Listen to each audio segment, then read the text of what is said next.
Yeah, all right. Well, welcome to the Raw Podcast. I'm Jonathan, your host. Before I introduce our guest today, we are going to be talking about channeling. But before we introduce our guest, let's recap real quick what we went over last episode and the very first Raw podcast. We did talk to Vince of the Divine Masculine Mindset, where we got into twin flames, Raw, the Law of One, and what the scope of this channel is. So I'm really excited about the second part, which is kind of the channeling portion of it, because a lot of this channel will be centered around that, and alchemy and other things. But channeling is a big part of that. So with that, I'm going to introduce our guest, Andrew Kadzioka, right? Yeah, there you go. Yeah, All right, great. So, all right, thanks, Andrew. Thanks for coming on, man. no problem. Thanks for having me. Yeah. Well, do you want to just kind of tell us a little bit about yourself, where you're at, where you Uh, live, kind of, I don't know, just where you're at in your present life? for sure. Yeah. I am currently living in Calgary, Alberta, Canada. Um, I guess relevant to this podcast, I started channeling, man, I can't even really remember, like 2.5, 3 months ago. It's very fresh, like very new for me. I've been trying for a while, but never really allowed myself to kind of let it in, if that makes sense. But um, I guess spiritually, I'm very kind of like esoteric. I'm not a huge fan of Judeo-Christian or Abrahamic religions in terms of their structure, and they never really resonated with me. So I gravitated more towards things like Buddhism and other Eastern philosophies, non-dualism, things like that. Um, yeah, and I've always been somebody that has found like just reality and existence very confusing in terms of like um, I I don't know why we exist. As weird as that sounds, like I not many people question the fact that they even exist, but I find it very confusing. Like I don't know what that says about me, but I feel like the default mode is not to exist, almost maybe. And then the fact that whatever is happening, and then we don't actually know the context of what's happening. That is to say, like gravity, light, all the things that make up like what we can sense and touch. We don't know any of it truly. So I find that very confusing, and I've I've noticed that there's like really strong patterns in terms of coherent, relevant information from the past that isn't it's salvageable. It's not directly applicable to like maybe daily life, but like the truth that's embedded in a lot of these esoteric and ancient philosophies and religions carry so much relevant truth that it just makes sense to try and apply some of these teachings to our life in terms of like how to think about systems or consciousness or what matter even is, and get outside of your own modern perspective. That is to say, most scientists who make up a lot of the I want to say like scientific discoveries are on the fence whether the soul even exists, and they don't have a definition for consciousness. And I would argue that those two things are probably like 60% of the entire existence, profile of like you knowing you exist. So I would say we don't know much. So that confuses the heck out of me, and I just look for patterns and stuff in ancient religions, and Yeah, have been also but using let's but psychedelics. let's But be yeah, honest, man. Like, how old are you? uh, I just turned 29. Yeah, see, that's impressive to me, man, because I'm 41. But I'm just saying, because like, no, for real, like that's not something that most people, even like at your age, like I wasn't thinking any of those terms. You know what I mean? Like I didn't know what Mm, any of them even meant. Like a lot of the stuff you just said. You know what I mean? Uh yeah, so it's nice to hear a fresh perspective from somebody who's a little bit younger and spiritually questioning all these things that they're consciously seeing. Like I just thought about like when three people are in a room, there's really like three realities going on. oh That's yeah. that person's reality, this person's reality, and the other person's reality. And their rooms are all different to each other. Well, And when you there's think actually four. if you think of it, because it's like a one of those like three circles that overlap. So it's like yeah, there's each one has their own, but then they're all looking at the same thing, so they have a shared one that's like less like it's like more like blunt, but you know what I mean? Like you and I both agree that we're on this chat. And so that's a shared reality, but like we're in different realities. So there's three, like I don't know, it's just crazy. Sorry, yeah. Just makes But your yeah, it can make your head spin, man. Like it's just like yeah, you get into that stuff. So yeah, dude, that's awesome. So that's I mean, so every time I talk to you, man, it just like I get I get further in depth of myself. Like that's honestly, like awesome. yeah, like Yeah, it's like I get to it's I do like I get to feel a different perspective, and me and you are really close. Like I understand all those terms, even though the age gap, right? Like at your age, I wasn't looking for any of that information. You know what I mean? I was too kind of, for what I'd say, still plugged in. You know what I mean? Like way plugged in. I was just worried about when's the, you know, what quarterback am I looking at drafting next year on my fantasy football team? You know what I yeah. mean? Like that is real. Like that's one thing I want kind of this show to organically be about is like for me, like meeting masculine men who, you know, that's not what we want to talk about any longer. Like, yeah, it's okay. Like we understand it. I'm not saying anybody who likes that stuff, like I'm not judging, but like, you know, that for me, I was too plugged into that stuff. So, but Hmm. like the spiritual stuff that you're getting into and like channeling, that's very new for me as well. So I first things I started reading about it is, and I think me and you've talked about it in the past, is like Madame Blavatsky, and Hmm. I read her book, The Isis Unveiled, and like you know, it was like it kind of talked a little bit about her first writings of a doctrine that was about like these esoteric like you know abilities to be able to channel and like you know I guess have these different expanded perspectives, I guess I would put it. I don't know, is that a better way to kind of put it?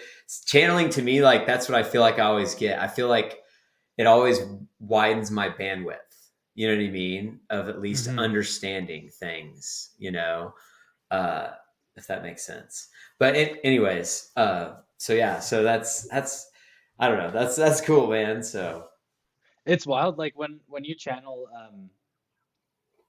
I don't know how to explain it. It's I still like it still kind of freaks. I'll be honest, still kind of freaks me out because it's when I had my Kundalini awakening, I wasn't ready for it, so it was great for about 6 hours, and then it got very actually like I want to say like I don't want to say traumatic, but very stressful. Like a lot of old emotional baggage that I didn't even realize I had came up to the surface from like the entire life. It's um, like during the Kundalini process, like your like soul is kind of just doing like an energetic cleanse. So anything that isn't perfect is like brought up all at once, and I just had no idea what was going on. But that aside, it's made me that experience has made me hesitant to fully allow channeling and stuff because I don't want to lose control of my inner peace. I don't want the vibration to go in a way that I don't understand the energy will move because the Kundalini awakening was literally my first intro into this entire world, kind of, so to speak, of energetics and stuff. I conceptually knew how to think about it, but like to experience it is way different. And um, so I guess it's not that I don't have like firm confidence in what I'm channeling, but the feeling of it is basically it's like you take one step back from yourself, but then you're looking at the back of your own head, and then you're talking, but it's not you, but it is you. But you're giving that version of you that you're observing perspective to have autonomy. So it's like almost like you like in my mind, the way I visualize it is I like basically I like give my brain permission to like split itself, and I will like say, okay, 20% of my like awareness will be still left for me to have like control to say like, okay, it's done now. And then the other 80%, I'll like just use my brain as like a computer, like allocate it, like run a program.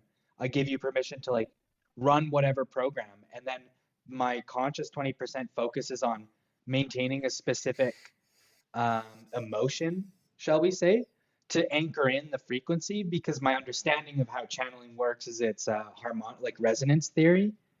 Your, I don't know whether it's the matter or just like the feel, like the energetics of the nervous system, but you have to be vibrating at a specific frequency to attract a compatible frequency. So it's why often people go into a meditative state. They close their eyes to minimize stimulus, to like allocate more concentration power, but also when you go into like a meditative state, your being is like consciously committed to like a specific kind of like mode of being, right? When you meditate, you're like trying to get calm, you're trying to get peaceful, or maybe whatever, whether you're doing like yogic meditations, maybe you're trying to harness anger. Some stuff is like that, but you focus on the feeling, and you just imagine it like kind of like a spiral. And each time it comes back, it just add a little bit more energy. And then it goes like, and then it starts to pick up. And then pretty soon it's like, it starts going on its own. And then at that point, that's when you know it has like autonomy.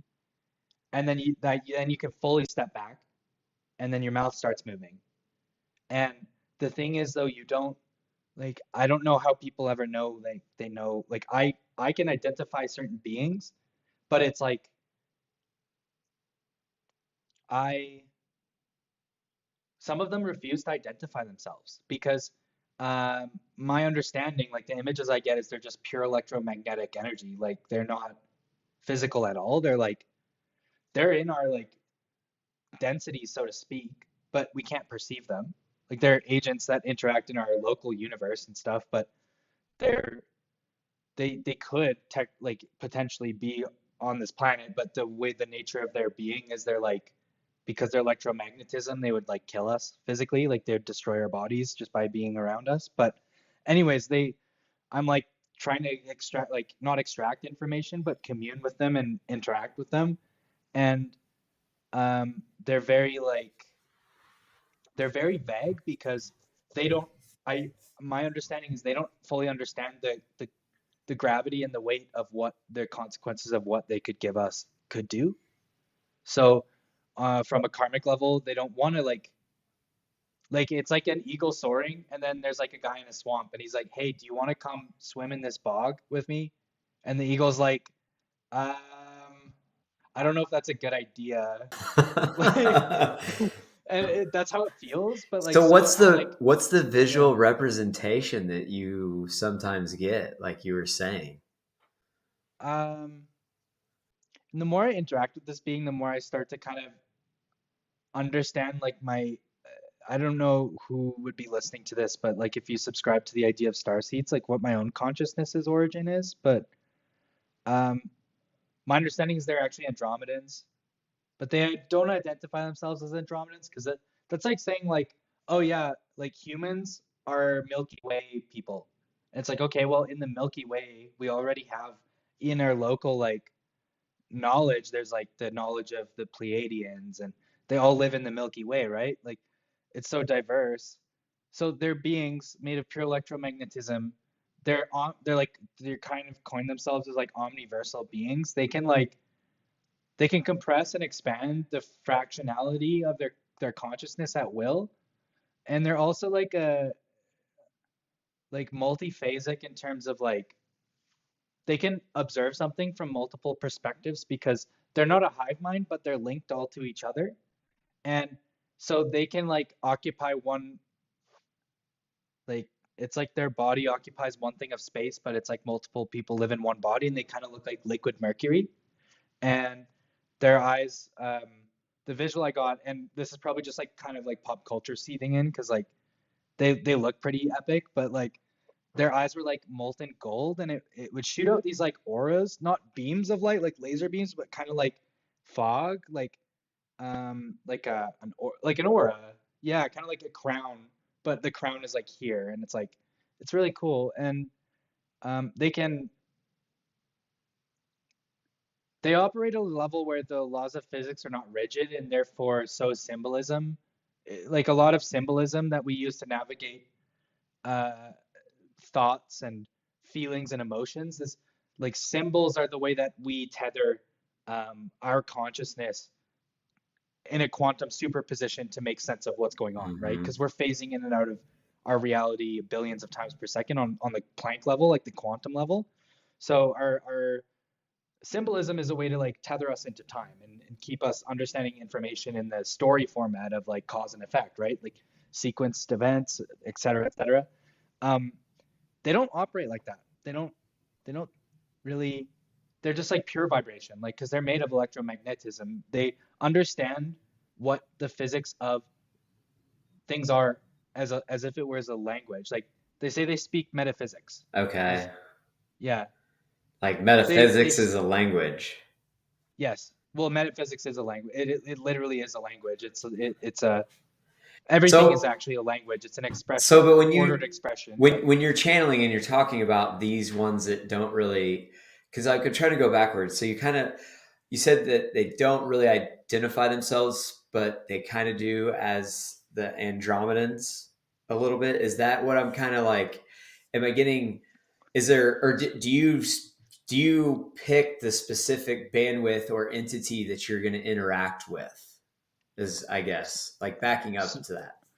I'm still learning how it works, but I think if it works the way that I've kind of noticed it seems to, it's more about, again, it kind of goes to symbolism of like, they don't identify themselves with names or features or anything like that because they're just like, they're basically like, we're pure conscious Just awareness. Like, energy. They're just a thing. They're just a not even energy, they just say we are awareness, like we are consciousness. Like they're like, we're consciousness.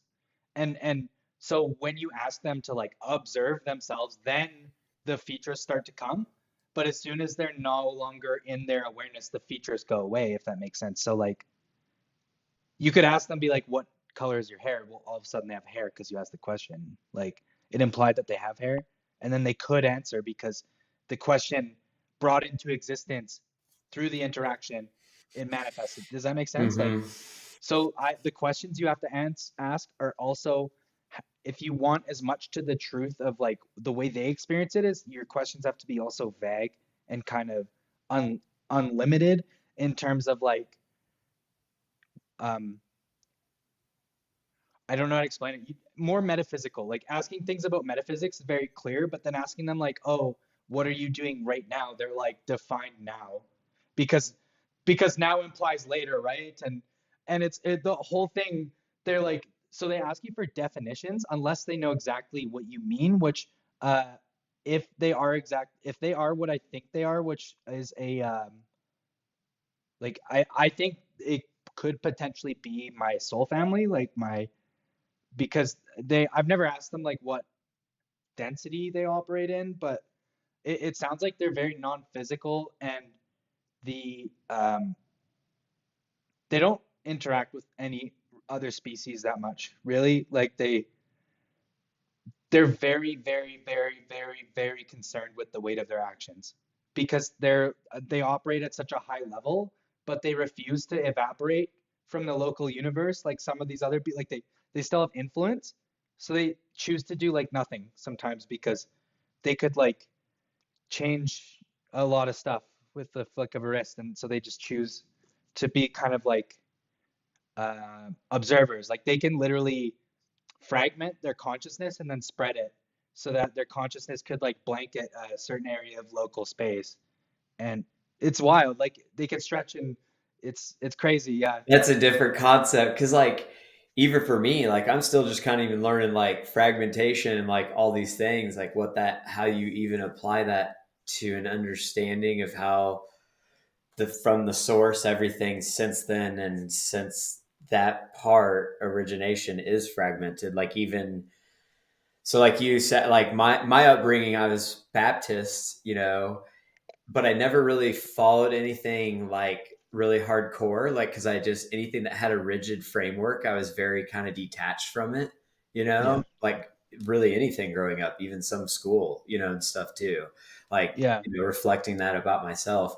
But like, So I guess like I try to look at it. I read a lot more right now into more the Gnostics and like where they, I guess the first written talks about, the creation.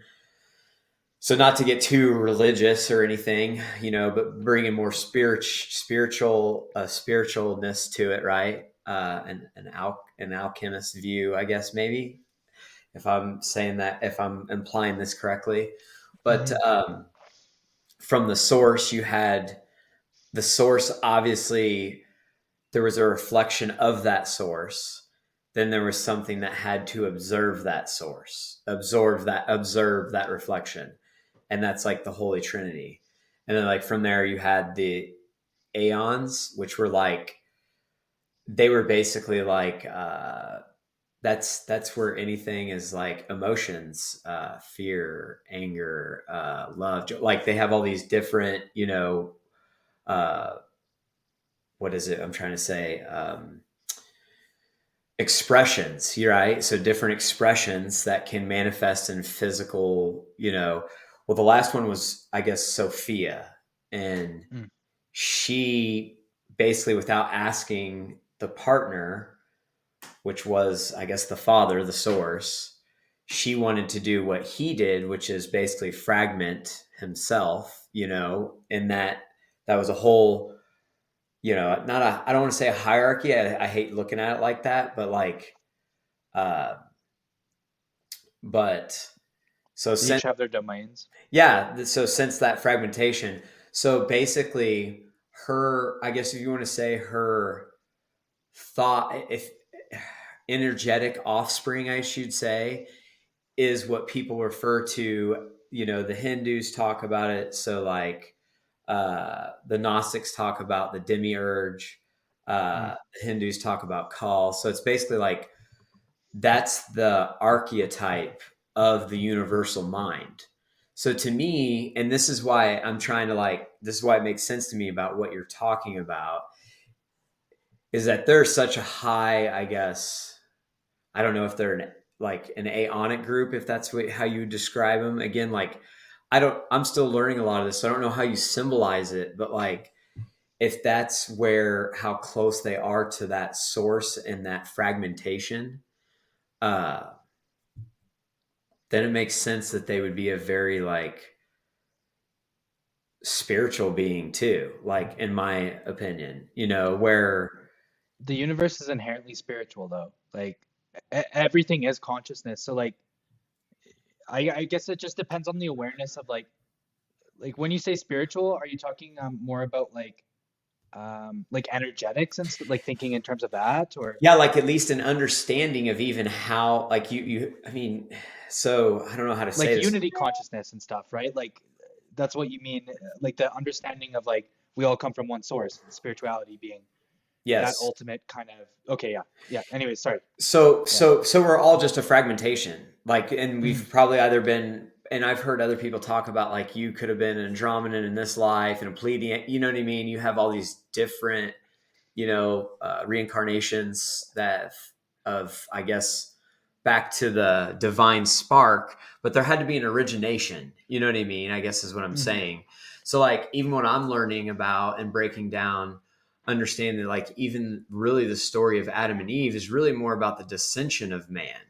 So to me, these, I guess you want to say, I don't know how to describe them, entities or people on the opposite end channeling, I would assume if they can fragment at will, like they understand these very, very complex things, and we live basically in a sandwich of like, we're bound by time, we're bound by this certain structure from the archetype. Does that make sense? So they're Yeah. above that, they're outside of that. You Yeah. know Yeah. what I Yeah. mean? So that's like, but again, I just like to talk about it that way because like, I will say, man, like, I I love learning about this stuff and I like put a lot into this, and like even to start to try to understand this and explain it and talk about it to other people, like, like there's nobody around me, you know what I mean, that I can talk to Mm. about this stuff. This is not like, you have to really, really dive in a lot yourself. You know what I mean? This is totally like a from within type of thing. but like that's the way I understand it and how it does tie all together. Law of one, all that. Anyways, but so when I know you're new at this, so when you're interacting with these, do you have to ask and set an intention of like, do you do you get to choose if they're benevolent or like you know what I mean, or if they're malevolent? Malevolent, is that the other that's the duality of benevolent?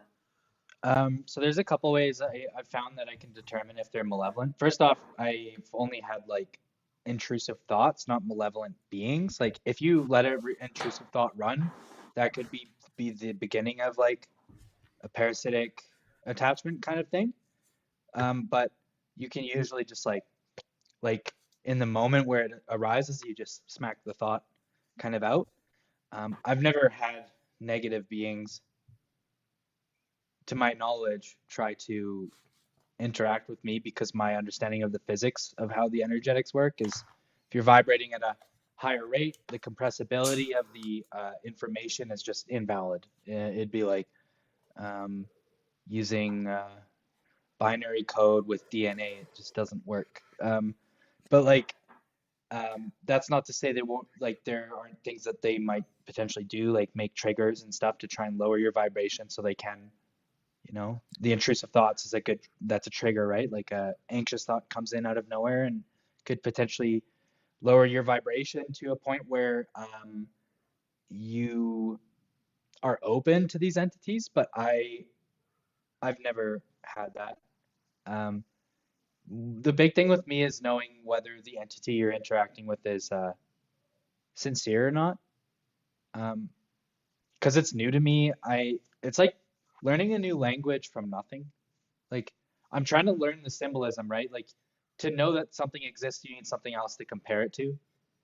You, you need a tool Okay. to measure something to know the outcome. So this channeling thing, I'm like, it's like a really delicate cross reference of like I use my body a lot, so I'll let my hands move and like sometimes when I'm talking, I'll go like this and I'll push like on different parts to basically turn off or turn on different parts of my awareness. So if I'm starting to feel like anxious or something, my hand will come up and push up like this so that my mind focuses on the feeling of just Ah, this. And then it's like throwing, I call it throwing your consciousness at something like a spear. You, like, our consciousness is very versatile.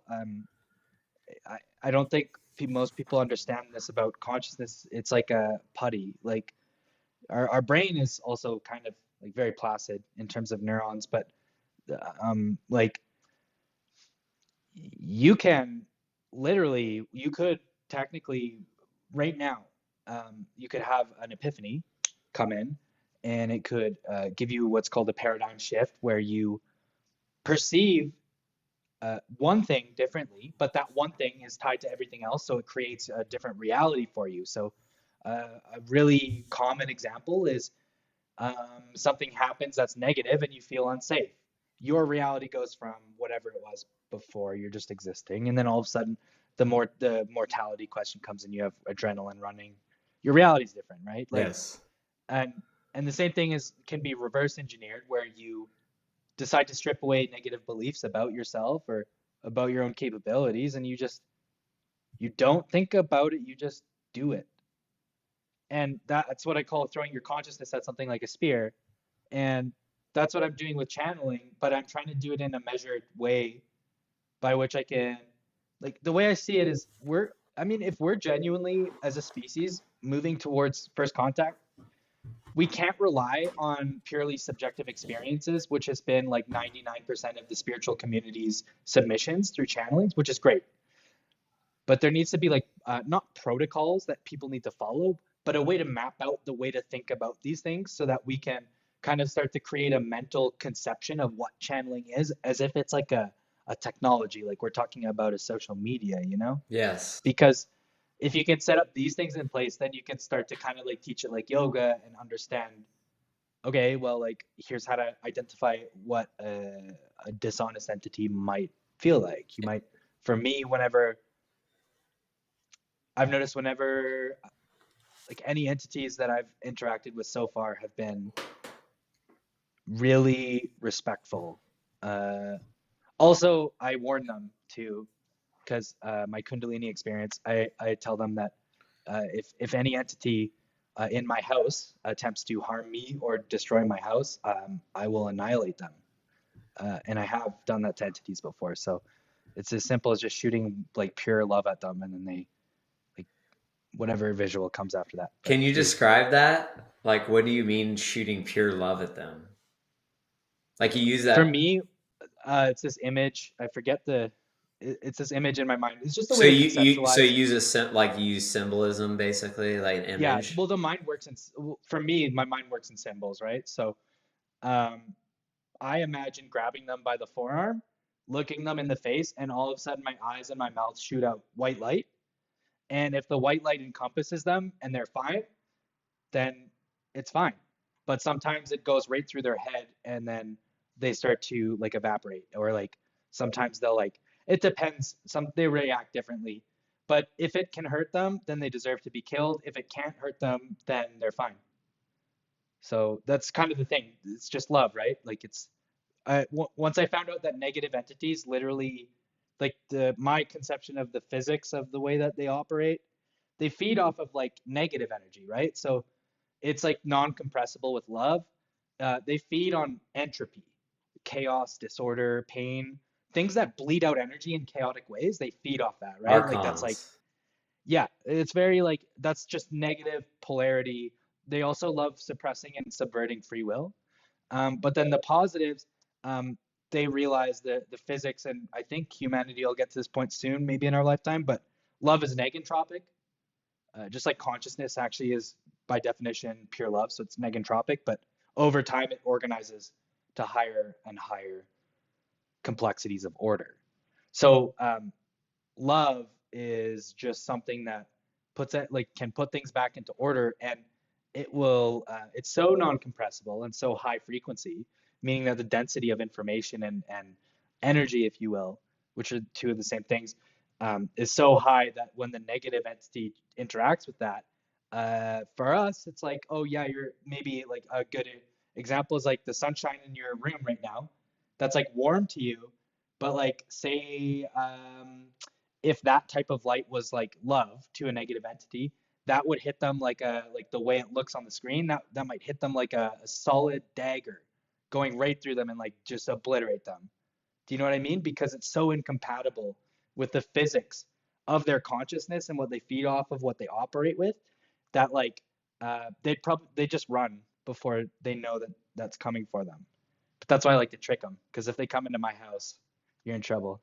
Anyways, Do you think there's anything that's happening right now in current times that is like, I guess you because you're talking a lot about frequencies, you know what I mean? So, and with channeling frequencies, and I can get in a little bit of my, background in a minute, but like, do you think there's anything currently happening right now, again, in that archetype, in our physical reality, I guess you'd say, that is changing frequencies, or people or having an energetic hard time being in cohabitating the same space the same way, because you're talking about like they wouldn't even be able to like penetrate, you know what I mean? They wouldn't even be able to like, because for me, I will say there's been certain situations, like personally, like I just physically can't be, I couldn't, you know what I mean? I just physically couldn't fit my energy, whatever, you know what I mean? Like there's just such a, separation. I couldn't do it anymore. Does that make sense? yeah, I think I know what you mean. Like people's energies becoming so incompatible that you can't tolerate being around them, or Yeah, like, like not to just get too personal, but yeah, like even if it was family members or somebody, people just like maybe you just even really waking up to like what it was and then just kind of how their energy is, and you just really being more of like, looking at it from an observer, from an alchemist way of like, I can't be in that space anymore. Does that make sense? Because of the energy. Do you think, I guess what I'm asking is like, is there anything you think that's happening right now in times like, you have the solar eclipse, you have the Schumann resonance where it's been like off the charts. So you have people that are following that saying that like, there's maybe this solar flash. So yeah, is there anything that you think that's happening like at a frequency level that is, how do I say this, is changing the structure of the game a little bit. You know what I mean? The framework in which we can actually perceive things. I think that it's always changing, but like I think that when it comes to the journey of, I guess, waking up and kind of integrating all these new concepts and ideas into our world model, and then kind of like how do we operate after that? Like how do we find meaning? How do we, you know, live the human portion of our lives while also being able to like comfortably contemplate interdimensional life that might exist purely on the electromagnetic spectrum? Like that's so far out from our. But does the universal mind like shift incrementally to where you see these changes? And are the changes that we're seeing just a representation of the collective changing incrementally? Like to me, Yeah. that's what I always have a hard time deciphering, is that bounce back of that reflection, or that constant, like whatever, that feedback loop, which I've heard you reference before, and I know this is a little, channeling kind of ties into this for me, but I guess like, to me, that's why I think you're seeing channeling being talked about more. Let's put it that way. You know what I Hmm. mean? Is it because that people are awakening? Is there some predeterminism in there? That there's these cycles. I mean, when you look at, so these frequencies are changing. So is that going to change the ability or the amount of people that are, uh, how do I say this? Going to watch this video down the road and look at it, like you said, on a starting point of like how to recognize benevolent and malevolent beings, like how to like set an intention or whatever, you know uh, your experiences to help, I guess, quote unquote, be a master and teach other people. You know what I'm saying? Like that's Hmm. that's never been a thing around me. Like I've never seen people or heard people really talk about that in my reality. You know what I'm saying?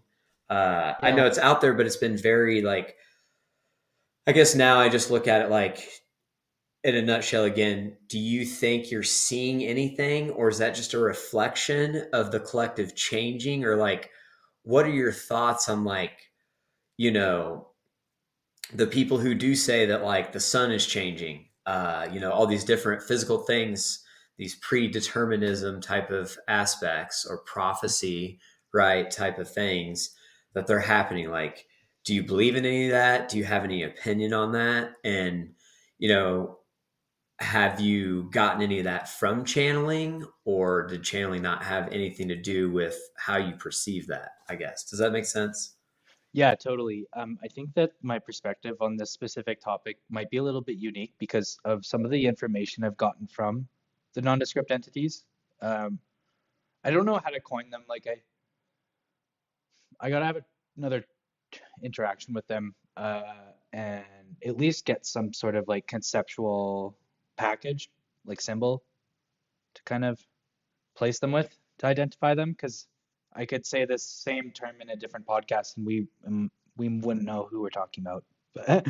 But the like the mercury, liquid mercury looking and Andromedan beings, um, humanoid, like 13 feet, crazy big. They can shrink, go big, whatever.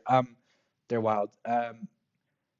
They projected some really crazy visuals into my mind. Like I don't know if it was like cultural, pop culture kind of seeping in, but just Like what? like them passing by a star and being like, "Oh, I wonder like if there's any atoms in this star that are bored," and they'll go and they'll like invite certain elements to like join their form and integrate them to level up.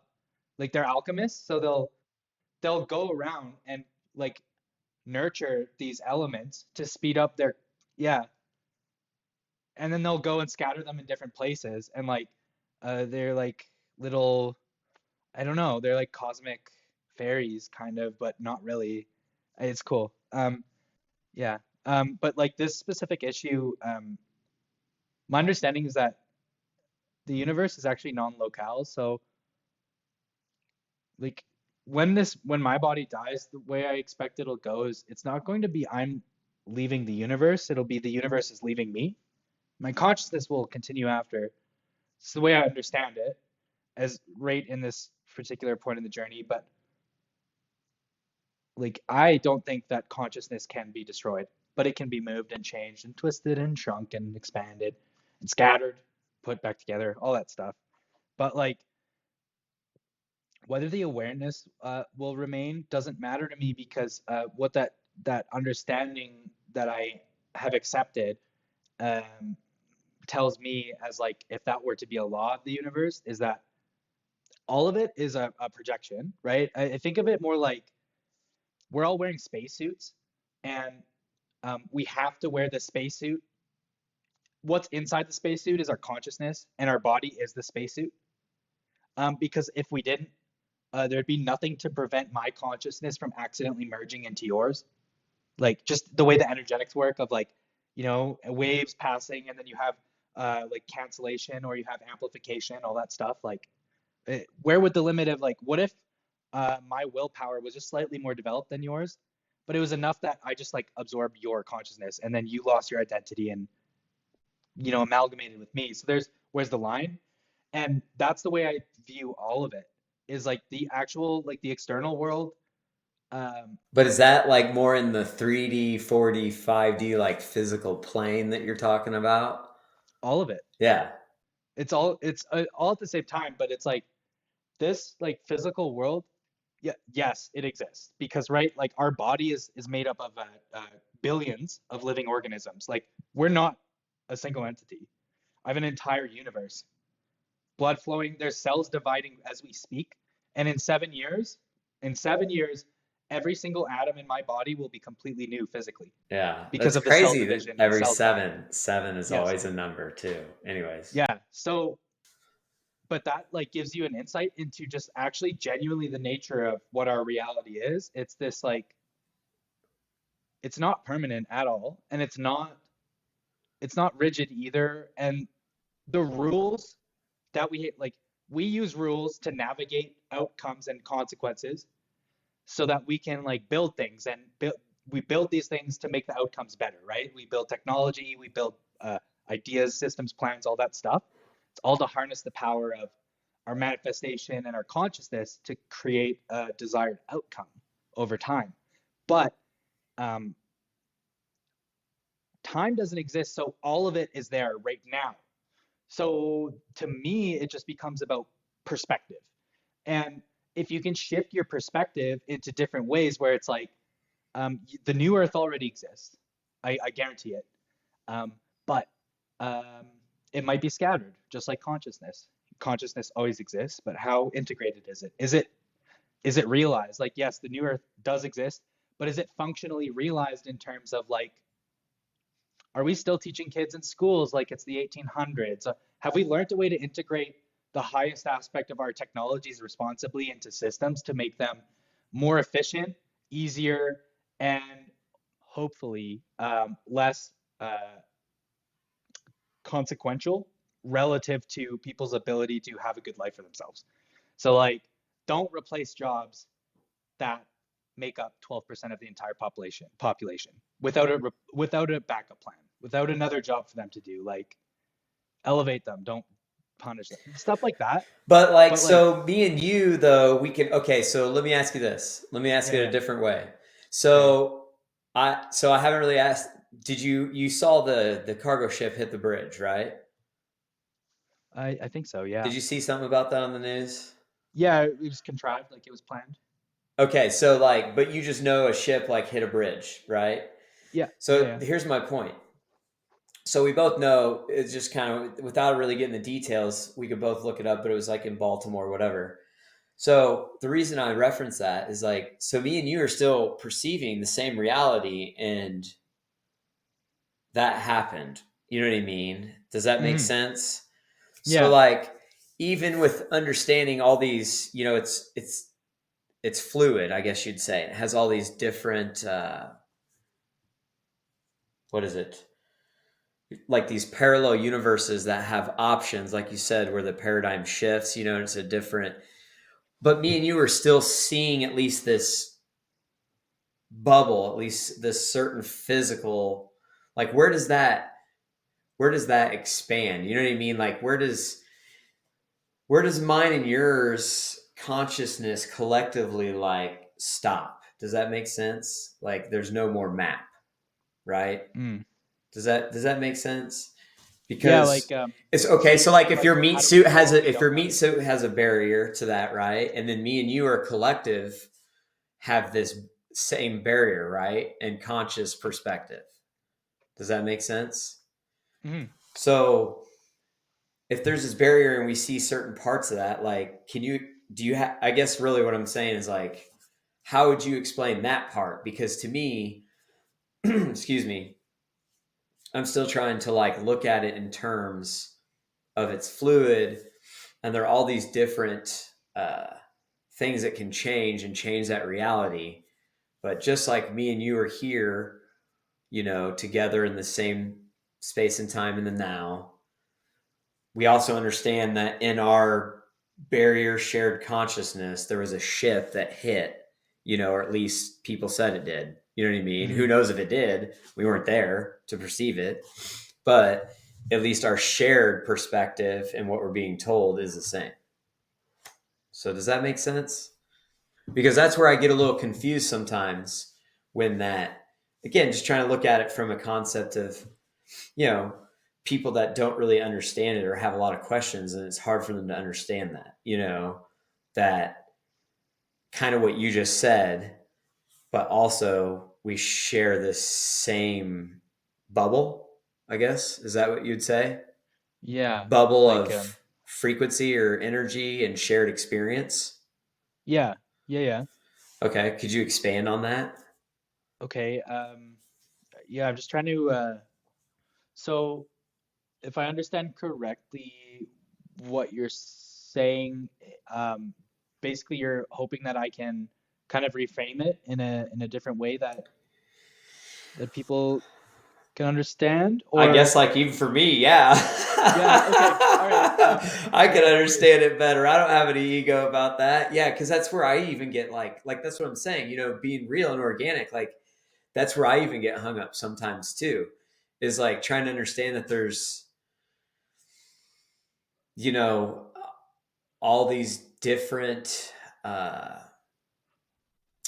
avenues that the consciousness could have shifted and it's this different reality or it's this different construct, but there has to be some shared construct to a certain parameter, right? oh yeah, yeah, Like yeah. I don't know how to explain that to people, like, or even to myself, to like, does that make sense? Like that's where I get confused sometimes, uh for better lack of terms, I guess. And I would say too, when I'm trying to understand it and talk to anybody who will listen around me, that's where they get confused too. It's like, okay, so you're on this shared experience, but there's all these different experiences. So how does that like, where's the, you know what I mean? I don't know. Anyways.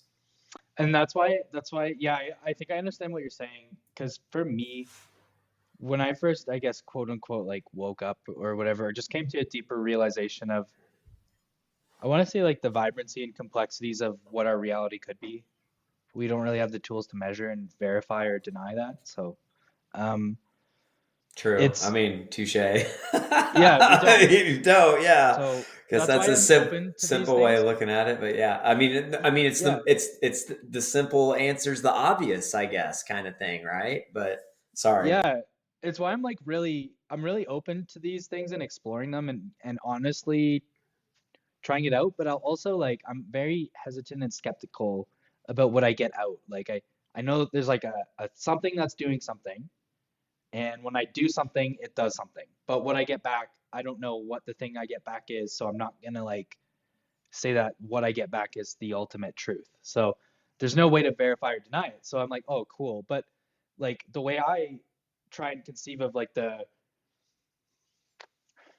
I don't know, like it sounds like what you're kind of saying is like when you start to get into this like these esoteric or like the spiritual stuff, it feels like there's a disconnect between the common reality of like when you go out in public and you're interacting with people on the street, it's very like it's a very certain way, and then when you interact with people in part of the spiritual community or people who are curious about these types of topics, it's just a very different flow, I guess, or like I don't know. Is that what you mean? Kind of like, how do you No, balance I'm saying like internal, like, even when you're trying to start understanding this, like for me, like okay, I hate to reference it, but that's how I learn a lot of stuff is through kind of the Gnostic stuff. Is like if you're all a fragmentation of this soul, right? And then you have, from my understanding, like you reference soul family and the oversoul. So mhm. are we just riding a frequency of this physical plane that we're bound by time together? You know what I mean? Like, and where is that shared collective? Like, where, you know what I'm saying? Does it, I don't know. Does that make sense? Cause like, Yeah, kind of like where we at, like collectively and also individually, and like all these different well, things. spirituality, they teach you more or less that like you're just a reincarnation and that you've probably been over here. I mean, hundreds of times that you've, you know, that your soul has basically reincarnated and you're trapped by this malevolent type of archetype, if that makes sense. Yeah, like apparently I've been when I met the love beings, they were like, "Oh yeah, you're Andromedan like 12th density and you were here before Atlantis." And I was like, "Oh, okay."